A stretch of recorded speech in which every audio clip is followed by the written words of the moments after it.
여러분, 오늘 성서 속 믿음의 사람들 13번째 인물 호세아를 우리가 함께 말씀을 나누고자 합니다.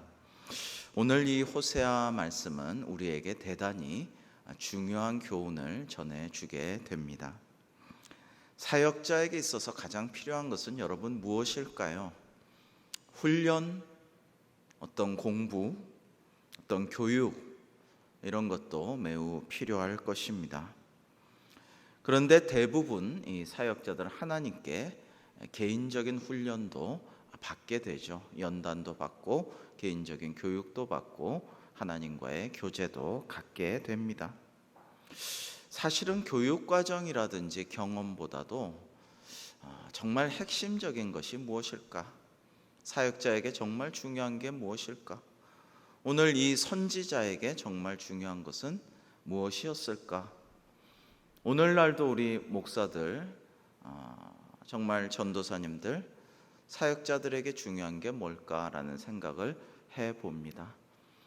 그것은 하나님의 마음을 아는 것이 아닐까 그런 생각을 합니다.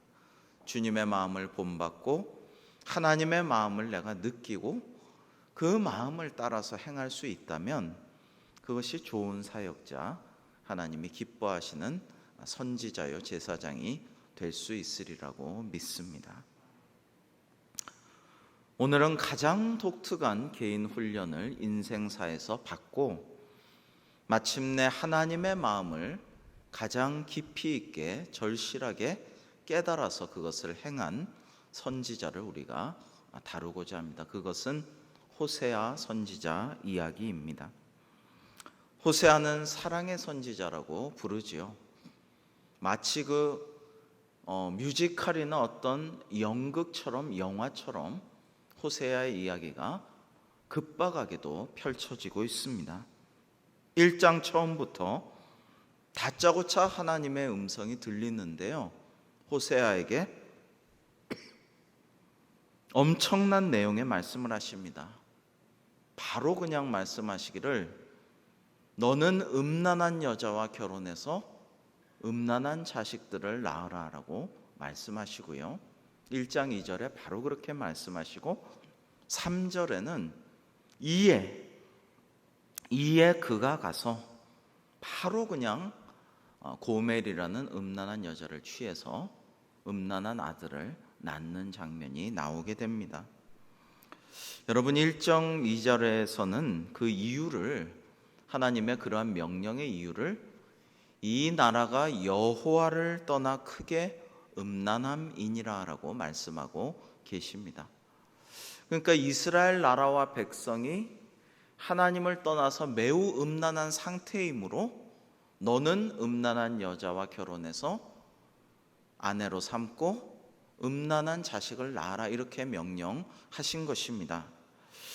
현대인의 인권 개념으로 보면, 요즘 젊은이들 그런 관념으로 보면은 어떻게 한 사람을 또는 한 가정을 또는 자식이 무슨 죄가 있나 이런 식으로 사용하셔도 됩니까? 나라가, 민족이, 백성이 음란하였다고 해서 하나님 이런 명령을 한 개인에게, 한 가정에게 부과하실 수 있습니까? 아마 현대인들은 그런 의문들을 던질지도 모르겠다는 생각을 합니다마는, 이 호세아라는 선지자는요, 지체하지 않고 하나님의 말씀을 그대로 바로 이행하는 모습을 보여줍니다. 그저 주신 말씀에 순종하는 것이죠. 그런데 하나님께서는 이 자녀들의 이름도 장명하여 주셨습니다. 큰아들의 이름은 이제 이스라엘이라고 하는데, 이것은 하나님께서 다 흩어놓으셨다라는 의미입니다. 그 다음엔 딸을 낳는데요, 이름을 로루하마라고 짓습니다. 로루하마, 여기서 로라는 것은 뭐뭐가 아니다라는 부정형의 말인데요, 그 뜻은 긍휼히 여기지 않음이란 뜻입니다. 그리고 둘째 아들을 또 낳는데요, 셋째죠. 둘째 아들의 이름은 로암미입니다. 이것은 내 백성이 아니다라는 뜻입니다.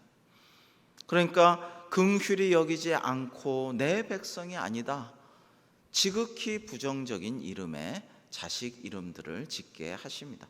첫째는 다 백성들을 하나님이 흩어놓으셨다, 이런 뜻이고요. 하나님은 그 이유를 말씀해 주십니다. 첫 아들 이스라엘은 북이스라엘을 의미하는데 그 나라를 패하시고 백성들을 다 흩어놓으실 것이다, 예언의 의미로 이름을 지으신 것이고, 그 다음에 로루하마는 북이스라엘을 긍휼히 여기지 않겠다, 용서하지 않겠다, 그렇게 말씀하신 것이고, 둘째 아들인 로암미는 내 백성이 아니다, 즉 북이스라엘은 이제 내 백성 아니다, 이렇게 말씀하셔서 종합적으로 이스라엘을 심판하고 용서하지 않겠다라는 예언을 자식들의 이름을 통해서 전해주신 것입니다. 그러나 하나님의 말씀이 이런 저주에만 그친 것은 아닙니다. 나중에는 호세아서 1장 10절, 2장 1절에 보시면 이스라엘의 수가 장차 셀 수 없이 많아질 것이고, 또 하나님의 백성 아니라고 했던 사람들을 향하여 살아계신 하나님의 아들이라고 부르게 될 것이며, 유다와 이스라엘이 함께 모임으로써 이스라엘의 날이 크게 될 것이다, 즉 다 흩어졌던 백성이 모이고 번성할 것이다 라고 약속해 주십니다. 그리고 그때는 그 이름을 로암미에서 암미로, 이 로자 부정형 말이 빠지니까 암미는 내 백성이니라. 그 다음에 로루하마에서 루하마,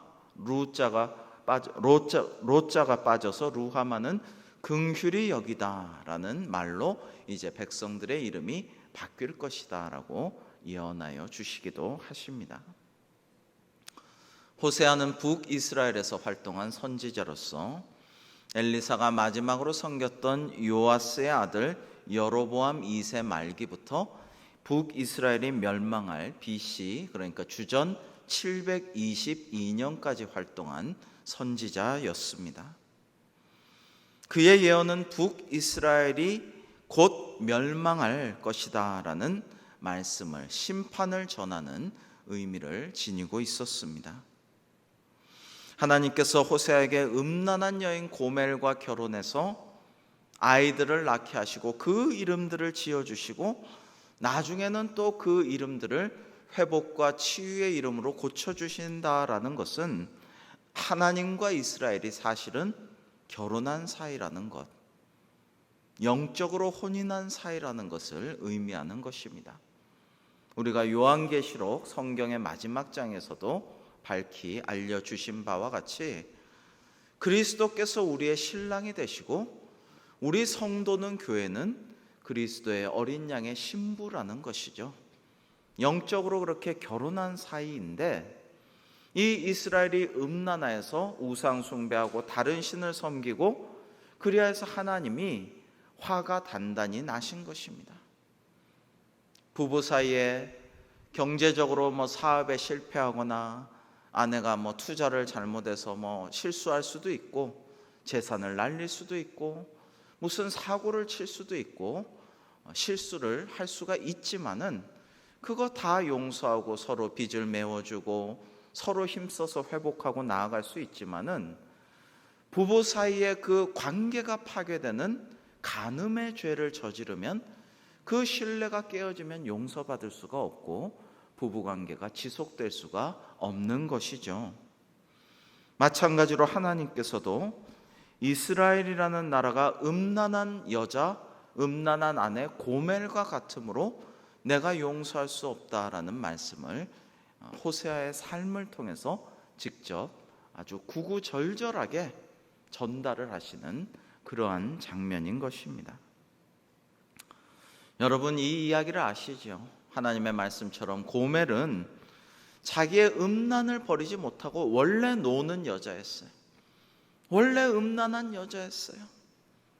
그걸 알고 이 피가 너무나도 뜨거운 이 여자임을 알고서도 이 호세아는 하나님 명에 따라서 이 여자와 결혼을 하였는데, 아내로서 일부 종사하지를 못하고 이 고멜이라는 여자는 결혼한 이후에도 수많은 남자들과, 심지어 이방 남자들과 외국인들과까지도 국제적으로 놀아나면서 음란함을 자행하였던 것입니다.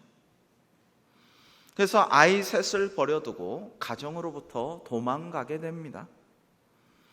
우상을 섬기는 이스라엘, 하나님을 버리는 방종한 이스라엘과 똑같은 모습을 보여주는 것이죠.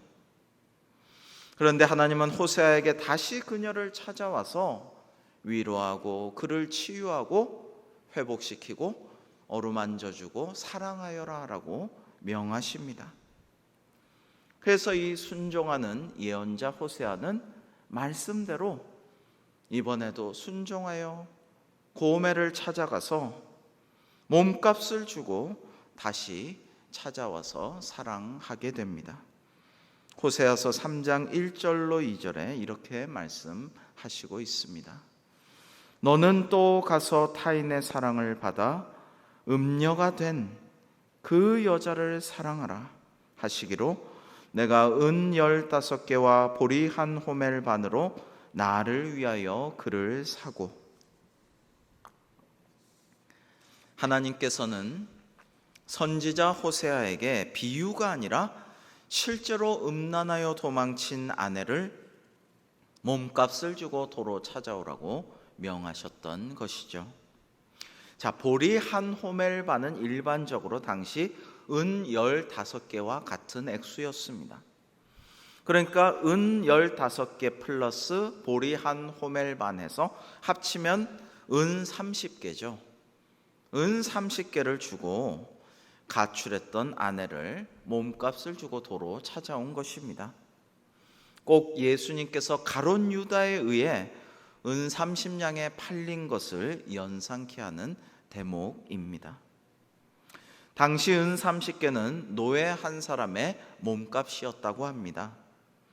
아마 고멜은 유흥가에서 놀다가 그 유흥의 쾌락의 대가로 또는 무슨 도박이나 무슨 빚을 져가지고 그 사창가나 이런 데 팔려갔을 거예요.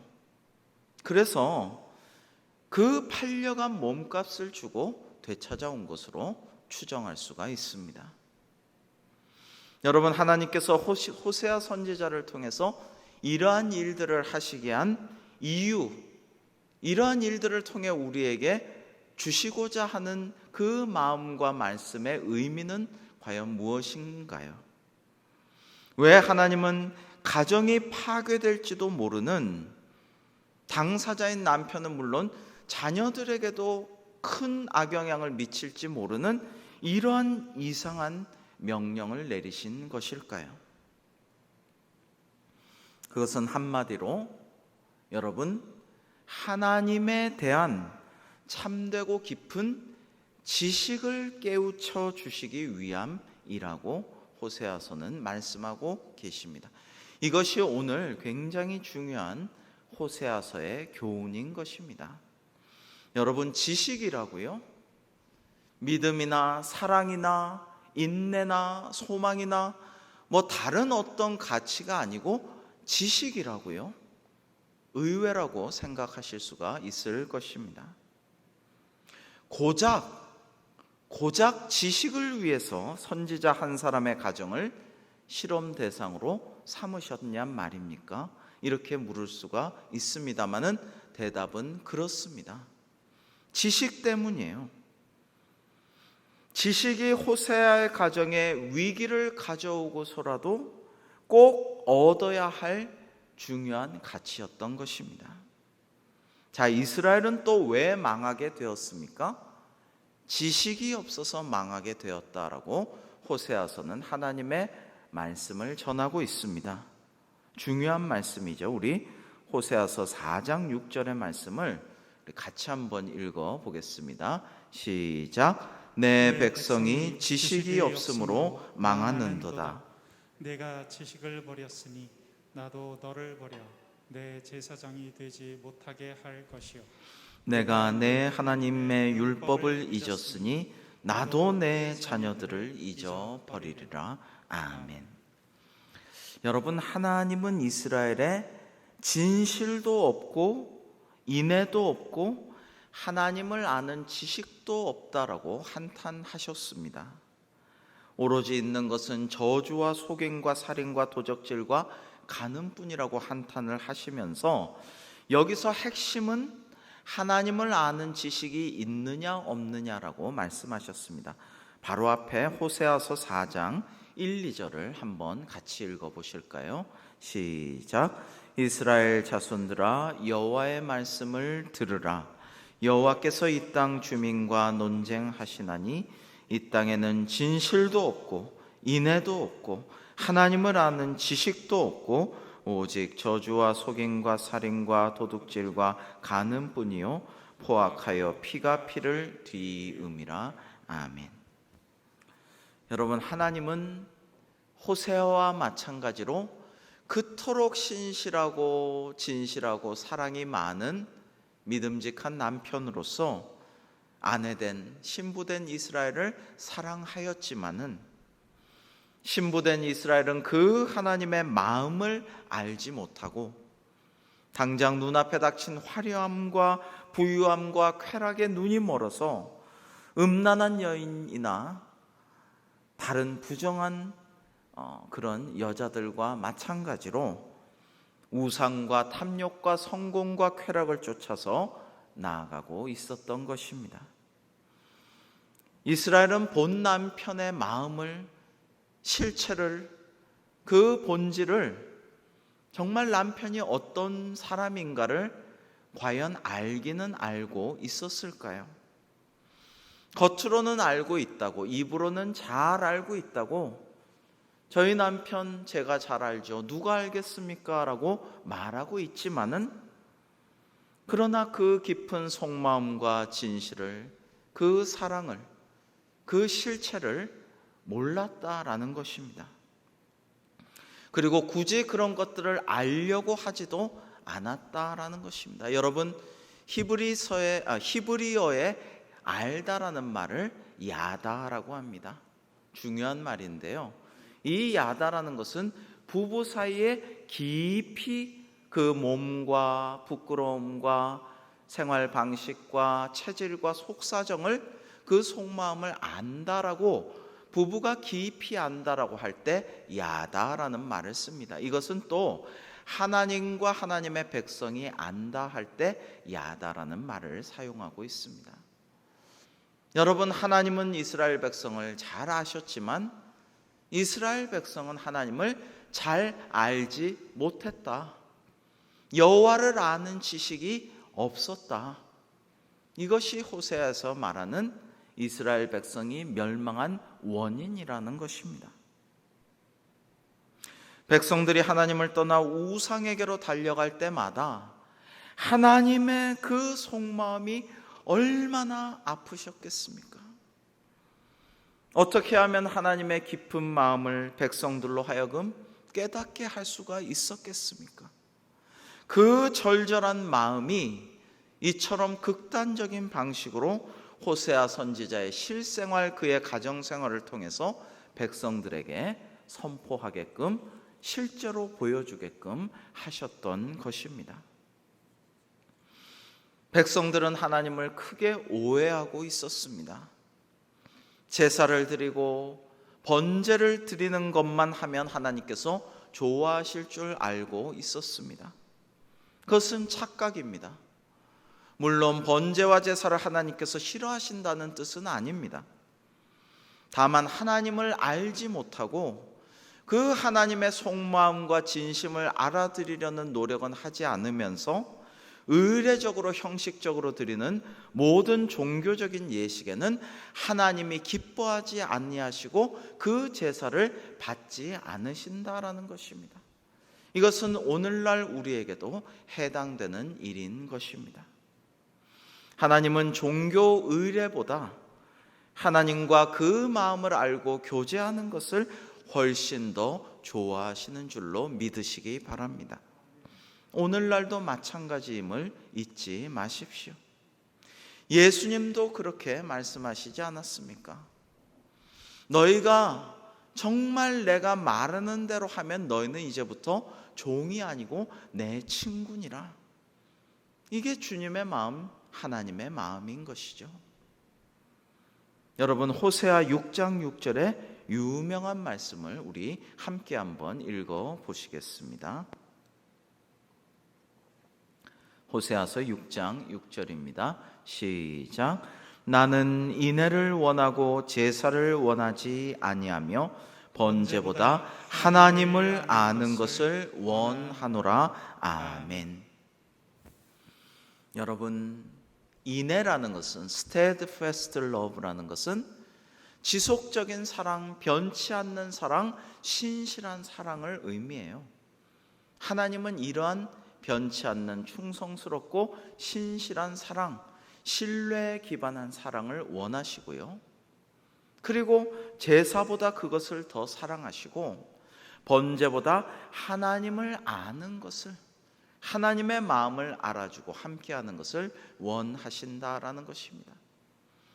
여러분, 남편들께서 꼭 기억하실 것은 아내가 정말 원하는 것이 무엇일까? 그것은 아내의 마음을 알아주는 것이죠. 그리고 아내의 마음에 공감해 주시고 그리고 아내의 마음과 함께하는 것이, 아마 아내는 가장 좋아하는 것이 그것일 것입니다. 남편은 뭐 다를까요? 남편도 뭐 다 말은 안 하지만 다 속내를 드러내거나 걱정할까봐 뭐 어려움을 다 얘기하진 않지만 그 깊은 마음을 아내가 알아주고 공감해주고 사력 있게 배려하고 그 마음과 함께 나아가 준다면 그 아내를 위해서 무엇이라도 바치고 함께하려고 할 것입니다. 서로 이것을 잘 못하는 경우가 많죠. 오래 살아도 그 속마음이나 정말 원하는 것을 모를 때가 많습니다. 이스라엘 백성도 하나님을 안다 하지만 잘 몰랐던 것입니다.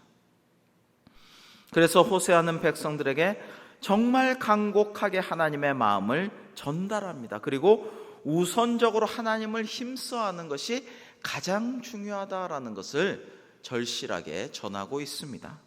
호세아서 6장 3절의 말씀에서 이렇게 말씀을 전하고 있습니다.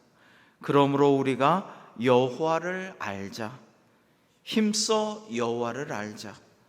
그의 나타나심은 새벽빛같이 어김없나니 비와 같이 땅을 적시는 늦은 비와 같이 우리에게 임하시리라 하니라. 아멘.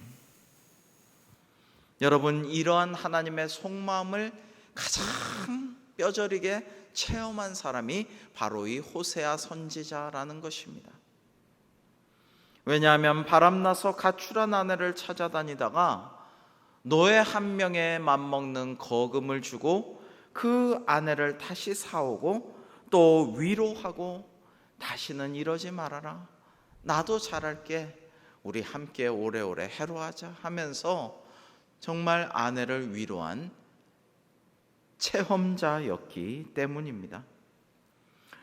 이러한 체험을 통해서 절절하게 하나님의 마음을 이 호세아 선지자는 깨달을 수가 있었고 그 마음을 전달하는 것입니다. 여러분, 하나님의 마음을 공유하지 못하면서 어떻게 하나님의 진심을 잘 전달할 수가 있겠습니까? 그것이 하나님을 아는 참 지식인 것이죠. 호세아의 믿음은 납득하기 어려운 하나님의 지시를 그대로 순종하는 믿음이지만 그 믿음은 하나님을 아는 믿음, 하나님의 마음에 그대로 공감하는 믿음인 것입니다. 여러분, 제가 목회하면서 교회들을 섬기면서 때로 너무나 신실한 목사님, 정말 교회에 평생 충성하고 정말 교회를 위해 모든 것을 바친 존경받는 장로님, 정말 훌륭한 권사님 가운데 때로는 너무나 사랑하는 딸을 잃고 때로는 장성하여 정말 자랑이었던 아들을 잃고 너무나도 슬퍼하고 눈물에 젖어 힘들어 하시던 그런 모습들을 가끔 보곤 했어요. 아니, 꽤 많은 분들을 보았습니다. 그래, 그분들이 그러나 시험에 들거나 낙담하거나 좌절하여서 교회 생활을 잘못하거나 하나님을 떠나거나 존경을 잃는 일은 없었어요. 더 하나님께 봉사하고 충성하고 더 큰 영광을 하나님께 올려드렸고요. 자녀를 잃은 가정들을 그분들이야말로 위로해주고 정말 잘 섬기는 모습들로 인해서 하나님의 영광을 드러내는 것들을 보았습니다. 왜 저런 분들에게 저런 아픔을 주셨을까? 독생자 예수 그리스도를 잃어버린 아버지 하나님의 마음을 몸소 느낀 그분들이 상처 입은 치유자가 되어서 많은 이들을 위로하는 사역을 감당할 수 있었음을 보면서 저것도 하나님의 뜻이구나라는 생각을 하곤 하였습니다. 여러분, 오래 교회 다닌 많은 분들이 나는 하나님을 잘 알아라고 생각하지만은 과연 그럴까요? 어떤 경우에는 수박 겉핥기 믿음에 불과할 수도 있는 것입니다. 정말 하나님의 마음을 깊이 있게 체험하지는 못하고 그냥 왔다 갔다 하면서 교회 생활을 하던 대로 했을 수도 있는 것입니다. 여러분, 예수 그리스도께서는 흑암의 권세, 그 어두움에 갇힌 백성들을 위해서 빛으로 이 땅에 오셨습니다. 성령님께서는 우리 영을 빛으로 조명하셔서 말씀을 깨우치도록 빛을 비추어 주십니다. 사도 바울은 고린도전서 12장 1절에 이렇게 말씀하고 계십니다. 형제들아, 신령한 것에 대하여 나는 너희가 알지 못하기를 원하지 아니하노니라고 말씀하십니다. 즉 신령한 것, 영적인 비밀, 하나님을 더 잘 아는 지식을 성도들이, 교우들이 더 많이 알기를 원한다라고 말씀하시는 것입니다. 이처럼 하나님께서는 성경 곳곳에서 하나님을 아는 지식과 지혜를 많이 강조하셨습니다. 골로새서 1장 9절로 10절에는 이렇게 말씀하고 계십니다. 우리 함께 한번 읽어볼까요? 시작. 이로써 우리도 듣던 날부터 너희를 위하여 기도하기를 그치지 아니하고 구하노니 너희로 하여금 모든 신령한 지혜와 총명에 하나님의 뜻을 아는 것으로 채우게 하시고 주께 합당하게 행하여 범사에 기쁘시게 하고 모든 선한 일에 열매를 맺게 하시며 하나님을 아는 것에 자라게 하시고 아멘. 여러분, 이렇게 하나님께서 하나님을 아는 지식을 강조하고 신령한 지식을 우리가 알기를 원하고 말씀을 더 잘 알고 지혜와 지식을 우리가 잘 깨우쳐 알기를 간절히 원하셨는데 한국교회는 그동안 큰 약점 중에 하나가 반지성주의에 많이 빠져 있었어요.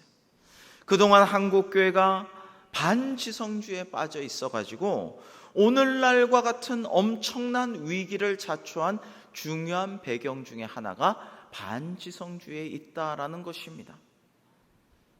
그간 한국교회는 무허가 비인가 신학교들이 너무나도 많았어요.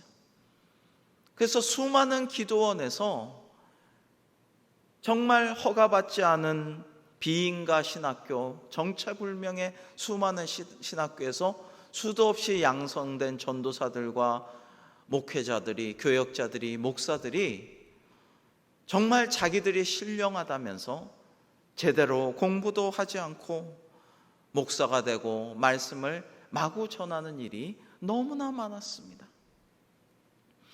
목사가 되고 나서도 끊임없이 공부하고 노력하고 정말 천국문에 이를 때까지 계속해서 공부하고 노력하고 말씀을 연구하고 기도하면서 묵상하고 이렇게 해야 마땅한데, 목자라면 누구나 학위에 관계없이 학자가 되어서 열심히 말씀을 연구하고 그 말씀을 또 잘 전하려고 두렵고 떨림으로 공부하면서 살아야 마땅한데 그렇게 안 했습니다. 하나님을 더 잘 알려고 노력하지 않았습니다. 하나님의 말씀을 바로 들으려고 하지 않고 자기가 원하는 것, 세상이 원하는 것, 사람들이 듣고 싶어하는 그러한 말씀을 전하고 거기에 맞추어서 성공의 공식들을 전하였습니다. 기도를 해도 하나님께 자기가 원하는 것만을 더 달라는 기도를 많이 하고 그 방법을 가르치곤 하였습니다. 혹 교단과 교계에서 높은 자리에 오르게 되면 떵떵거리면서 성도들의 헌금을 가지고 마음껏 그것을 유용하고 쓰면서 세를 과시하곤 하였습니다. 그래서 신학대학교들과 교수들과 학자들을 마음껏 자기의 권세 아래 부리려고 하였습니다. 말 듣지 않으면은 교단에서 추방하고 축출하고 징계하였습니다. 그런 일들이 최근까지 얼마나 많은 일들이 일어났는지 모릅니다. 신학생들과 목사들 사이에서는 공부 못할수록, 공부 많이 안 할수록 목회는 더 잘하고 더 성공하더라, 이런 말들이 공공연히 돌 지경에 이르르고 말았습니다. 여러분, 그게 사실일까요? 공부 안 할수록, 공부 못할수록 바른 신학과 바른 성서와 바른 역사와 바른 상식에 근거하지 않고서 신령한 것이, 그가 주장하고 선포하는 그 신령한 이야기들이 정말 하나님 기뻐하시는 바른 지식이요 신령한 것일까요? 아니요, 그렇지 않습니다. 여러분, 설교 시간에도 바른 성서적 의미나 신학이나 역사적 사실이나 상식과는 다른 말들을 참 용감하게도 선포하였습니다. 어떻게 저렇게 틀린 이야기들을 저렇게 버젓이 저렇게 선포할 수가 있고, 수많은 회중들은 거기에 그게 옳겠거니라고 믿고 아멘으로 화답하고 그런 줄로 알고, 오늘날도 그러한 일들이 지금도 일어나고 있습니다. 버젓이 사실인 사실을 왜곡하여서 아니라고 하고 그렇게 선포하면 아멘하고, 이런 일들이 일어나곤 한다는 말입니다. 한편으로는 목사 자신도 공부 안 하고 공부도 정말 할 생각도 없고 이러니까 그렇고, 다른 한편으로는 그런 말들을 많이 하였습니다.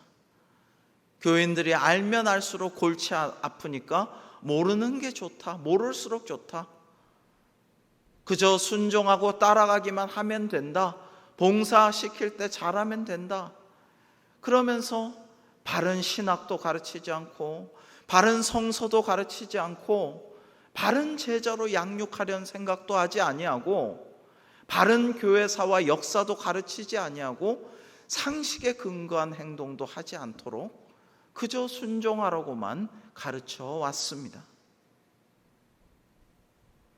여러분, 그 결과 오늘날 한국교회는 명백한 이단 사이비를 보고도 그 실체를 몰라보는 지경에 이르렀습니다. 긴가민가, 저게 이단 같은데, 사이비 같은데, 저게 목사 같지도 않은 말을 하는데, 하지만 엄단하지도 않고 확실히 규정하고 축출하지도 않고 얼렁더울렁 지내다가 오늘날 이런 위기를 자초하였단 말입니다. 이상한 목사들이, 목사도 아닌 사람이 성서적으로, 신학적으로, 역사적으로, 상식적으로 말도 안 되는 선동을 하고 현혹을 해도 쉽게 넘어가는 지경에 이르고 말았다라는 것입니다. 한국교회는 그들이 그토록 교회와 성도와 사회를 혹세무민하도록 방조한 책임이 있습니다. 교회가 바른 영분별의 은사를 갖추지 못했습니다. 왜? 하나님을 아는 바른 지식을 추구하지 않았기 때문입니다. 우리가 오늘날 이 사실을 명확히 깨닫고 이제는 하나님을 아는 바른 지식을 구해야 할 줄로 믿습니다. 오늘 하반기 성경 공부 레위기 강의를 은혜 중에 마쳤습니다. 내일 홈페이지에 올려서 여러분들께서 보실 수 있습니다. 지난 출애굽기에 이어서 참으로 은혜롭고 귀한 하나님을 바로 아는 지식, 예배란 과연 무엇이며 예배를 어떻게 드려야 하는가에 대한 귀한 그야말로 신령한 지식들을 우리가 나누게 될 것입니다. 사랑하는 우리 성도님들께서 많이 들으시고 주변에도 많이 권하시고 알려주셔서 함께 은혜 받으시는 시간 되시기를 바랍니다. 앞으로 우리가 다음 주에 개강할 또 다른 온라인 성경 공부를 비롯하여서 하나님의 말씀, 생명의 말씀을 더 읽고 묵상하고 연구하고 공부하고 기도 중에 말씀을 통하여서 은혜 받고 주님의 마음을 본받기 위하여 기도하고 하나님의 말씀을 통하여 하나님의 마음이 무엇인가를 깨우치고 느끼고 그 주님의 마음을 통하여서 우리가 사역하고 행동하고 사랑하고 섬기며 살아간다면 오늘날의 이 큰 위기를 벗어나고 우리가 하나님께 다시 영광 돌리는 한국교회로 거듭날 수 있을 줄 믿습니다. 한국교회가 아울러 회개하여 더욱더 성서적이고 신학적이고 역사적이고 상식적인 교회로 새롭게 거듭나서 하나님께 영광을 돌릴 수 있기를 주님의 이름으로 축원합니다. 기도하겠습니다. 하나님 아버지, 오늘 주신 호세아의 말씀을 통하여 하나님을 바로 아는 지식, 하나님의 마음을 깨닫는 것이 오늘날 우리에게도 한국교회도 가장 중요한 이름을 깨우치게 하여 주시니 감사를 드립니다. 주신 말씀대로 준행하여 하나님을 아는 지식을 추구하며 말씀을 더욱더 묵상하고 연구하며 공부하고 하나님의 귀한 마음, 주님의 그 사랑의 마음을 우리가 공감하며 본받게 하여 주셔서 다시 사회를 위하여서 사랑하며 섬김으로 한국교회가 거듭나서 다시 사회의 존경과 인정을 받으며 하나님께 영화롭게 하는 영광을 돌려드리는 우리 모두와 한국교회 되게 하여 주시옵소서. 예수님의 이름으로 기도합니다. 아멘.